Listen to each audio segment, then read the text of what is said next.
ଦୁଇଟି ଦନ୍ତା ହାତୀ ମଧ୍ୟରେ ହୋଇଥିଲା ଘମାଘୋଟ ଲଢ଼େଇ, ଯେଉଁଥିରେ ଗୋଟିଏ ଦନ୍ତା ହାତୀର ଜୀବନ ଯାଇଛି।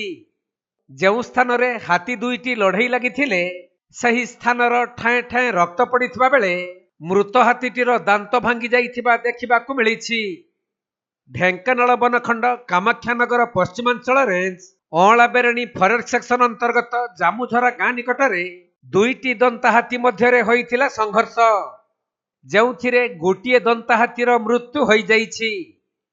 ମୃତ ଦନ୍ତା ହାତୀଟିର ବୟସ ପ୍ରାୟ 30 ବର୍ଷ ହୋଇଥିବା ବେଳେ ଗତ 5 ଦିନ ହେବ ସେହି ଦନ୍ତା ହାତୀଟି ଜୋରନ୍ଦା ଅଞ୍ଚଳରୁ ଅଁଳାବେରେଣୀ ଫରେଷ୍ଟ ସେକ୍ସନ ଅଞ୍ଚଳକୁ ଚାଲି ଆସିଥିଲା। ଆଉ ଗତକାଲି ରାତିରେ ଦୁଇଟି ଦନ୍ତା ମଧ୍ୟରେ ଘମାଘୋଟ ଲଢ଼େଇ ହେବାରୁ ଗୋଟିଏ ଦନ୍ତାର ମୃତ୍ୟୁ ହୋଇଥିବା ବନ ବିଭାଗ ପକ୍ଷରୁ ସୂଚନା ମିଳିଛି।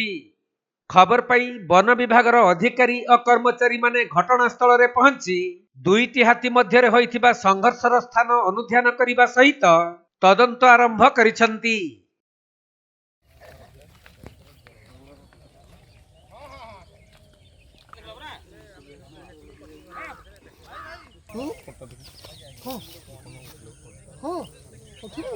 ମୁଁ ତ